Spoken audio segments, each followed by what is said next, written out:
জাতীয় মহাসভা আদিবাসীসকলৰ এটা ঐক্যমঞ্চ। ইয়াত আদিবাসী ৰাইজ, বুদ্ধিজীৱী, গাঁওবুঢ়া, বিভিন্ন জাতীয় সংগঠনৰ সদস্য সংগঠন হিচাপে আছে। আৰু আজি আমি 3 ঘণ্টীয়া ধৰ্ণা কাৰ্যসূচী পালন কৰিছোঁ বাস্কা জিলাৰ এই মসলপুৰৰ দুৰ্গা প্ৰাংগণ মন্দিৰত। গতিকে আজিৰ এই ধৰ্ণা কাৰ্যসূচীৰ জৰিয়তে আমি অসম চৰকাৰক আদিবাসীসকলক শীঘ্ৰে জনজাতিকৰণ আৰু ভূমি পট্টা যাতে প্ৰদান কৰক তাৰ কাৰণে আমি এই কাৰ্যসূচী পালন কৰিছোঁ। আপোনালোকৰ যদি ডিমাণ্ডটো মানি নলয় আপোনালোকে কি কাৰ্যসূচী ল'ব? হয়, এটা লজ্জাজনক বিষয় যে অসম চৰকাৰে লাজ পাব লাগিছিলে, অসম চৰকাৰে অলপ দুখ পাব লাগিছিলে যে অকল নিৰ্বাচনৰ আগতে আদিবাসীসকলক প্ৰতিশ্ৰুতি দিয়া হয়।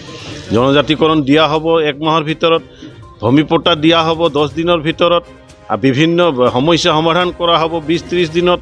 এই গোটেই প্ৰতিশ্ৰুতি চৰকাৰ গঠনৰ পিছত কিন্তু শেষ হৈ যায়। আৰু সেইকাৰণে মই বাধ্য হৈছোঁ যে এই চৰকাৰ দলসকল, এই ৰাজনৈতিক দলসকল কেৱল নিজৰ ভোট বেংক হিচাপে আমাক ব্যৱহাৰ কৰি আহিছে যুগে যুগে। কংগ্ৰেছ চৰকাৰেও তেনেকৈ আমাক যুগে যুগে ভোট বেংক হিচাপে কৰি আহিলে। এটা আজি চাহ বাগানৰে সমস্যা হওক, আদিবাসীসকলৰ মূল ডিমাণ্ডেই হওক, আদিবাসীসকলে আন্দোলন কৰাৰ যিটো দাবীৰ ওপৰত আন্দোলন কৰি আছে সেইবিলাকেই হওক, কোনো সমস্যা সমাধান কৰিব পৰা নাই। ঠিক তেনেকৈ আজি নতুনকৈ আমি গঠিত কৰা অসম চৰকাৰ, সেই অসম চৰকাৰৰ কিন্তু আগৰ বিগত চৰকাৰৰ নিচিনাৰ যি ৰাস্তা, সেই ৰাস্তাই তেওঁলোকে ধৰিছে। গতিকে দুখ লগা কথা, আজি অকল প্ৰতিশ্ৰুতি অসমৰ মুখ্যমন্ত্ৰী ডক্টৰ হিমন্ত বিশ্ব শৰ্মা তেখেত নিজেই আদিবাসী ছাত্ৰ সন্থাৰ মহাসভাত গৈ পেলাই এমাহৰ ভিতৰত ST দিম বুলি কৈছিলে। তেখেতেই কিন্তু 2019 চনত 9 জানুৱাৰীত ৰাজ্যসভাত উত্থাপন অহা যিটো STৰ বিলৰ এগেইনষ্টে মন্ত্ৰীগোট গঠন কৰিছে, তেওঁ নিজেই চেয়াৰমেন হয়।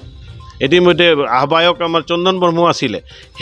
তেওঁলোকে সেই মন্ত্ৰীগোটৰ জৰিয়তে যি 3 মাহৰ ভিতৰত প্ৰতিবেদন পঠাব লাগিছিল কিন্তু এতিয়ালৈকে তেওঁলোকে পঠোৱা নাই। বৰঞ্চ আমি জানিব পাৰিছোঁ যে সেই প্ৰতিবেদনত সেই মন্ত্ৰীগোটে আমাৰ বিপক্ষে প্ৰতিবেদন পঠাইছে। অকল অসমৰ মৰাণ আৰু মটকৰ সপক্ষতহে প্ৰতিবেদনটো পঠোৱা বুলি শুনিছোঁ।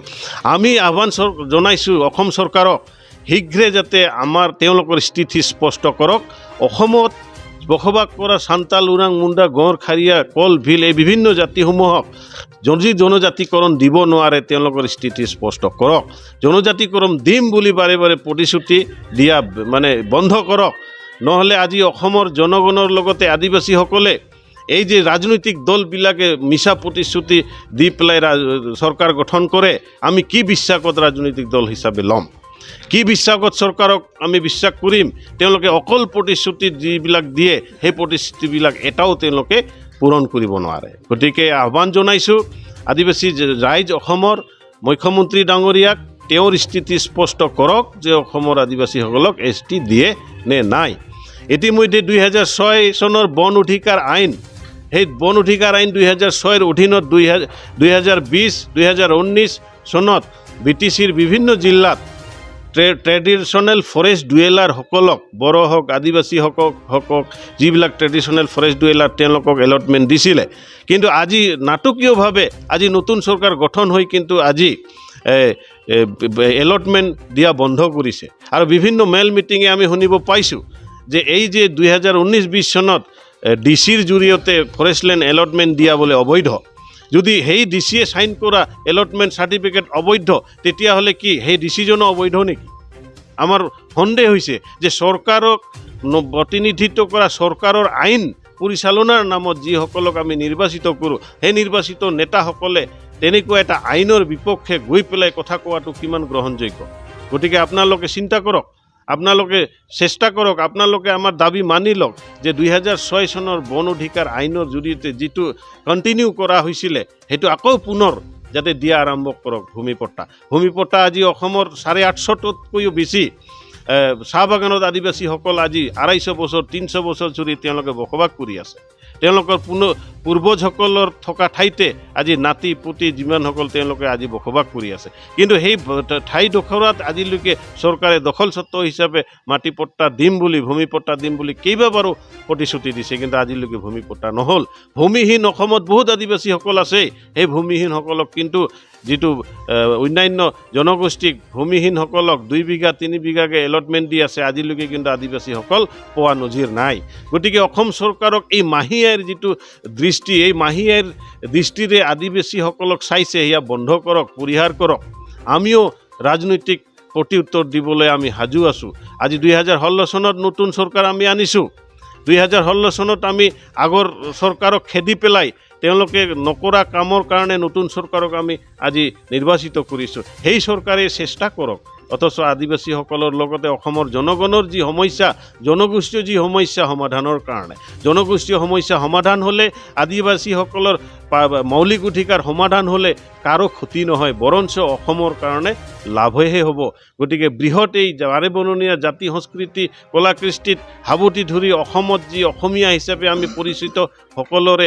সমস্যা সমাধান কৰাৰ কাৰণে আমি আহ্বান জনাইছোঁ অন্যথা অনাগত দিনত কিন্তু আমি গণতান্ত্ৰিকভাৱে পুনৰ জঙ্গী আন্দোলন কৰাৰ কাৰণে আমি বাধ্য হ'ম ইতিমধ্যে আদিবাসী জাতীয় মহাসভাৰ জৰিয়তে 2012 চনৰ পৰা national highway blockade rail blockade বিভিন্ন কাৰ্যসূচী আমি পালন কৰিছোঁ তাৰ পিছতে 2019 চনত ৰাজ্যসভাত বিল আহিছিলে সেই বিলটোক ষড়যন্ত্ৰমূলকভাৱে লেপছ কৰা হৈ আছে যদি আমি আমাৰ আহ্বান চৰকাৰে নামানে পুনৰ আমি ৰেল অৱৰোধ ৰাষ্ট্ৰীয় ঘাইপথ অৱৰোধ নিচিনাকৈ ডাঙৰ ডাঙৰ প্ৰগ্ৰাম লোৱাৰ কাৰণে আমি বাধ্য হ'ম बिटिआर हालामनि थाखाय मोनसे गोजोनथाव खौरां 68थि भारत रत्न लखप्रिय गपिनाथ बरदलै ट्रफी जोलुर बादायलायनाय बे बादायलायनायखौ गिबि खेबनि थाखाय बिटिआरनि सिङाव थानाय चिरां जिल्लायाव सोलिफुबाय थानाय मार्च दाननि गेजेराव खुंफुंनाय जागोन Guwahati sports association in association with सुबुंथि फाउन्डेशननि बानजायनायाव देग्लाय चिरां थाइखाजरानि राइनो क्लाब गेलेग्रा फोथाराव 2022 इं 25 मार्चनिफ्राय जागायनानै 30 मार्चसिम जोबथा बादायलायनाय जागोन गासै मोनब्रै गेदेर जोलुर क्लाबफोरनि गेजेराव बे बादायलायनाया जागोन बे गेदेर जोलुर क्लाबफोरनि मुंफोरानो जाबाय north east United FC United चिरां दुवार एफसी चिलं लाजं एफसी आरो आसाम रेजिमेन्टेल सेन्टार बादायलायनायनि सम खाना होखानाय बादियै 25 मार्च खालि नर्थ इस्ट इउनाइटेड एफसी आरो इउनाइटेड चिरां दुवार एफसी 26 मार्च खालि शिलं लाजं एफसी आरो आसाम रेजिमेन्टेल सेन्टार 27 मार्च खालि नर्थ इस्ट इउनाइटेड एफसी आरो आसाम रेजिमेन्टेल सेन्टार 28 मार्च खालि इउनाइटेड चिरां दुवार एफसी आरो शिलं लाजं एफसी 29 मार्च खालि आसाम रेजिमेन्टेल सेन्टार आरो इउनाइटेड चिरां दुवार एफसी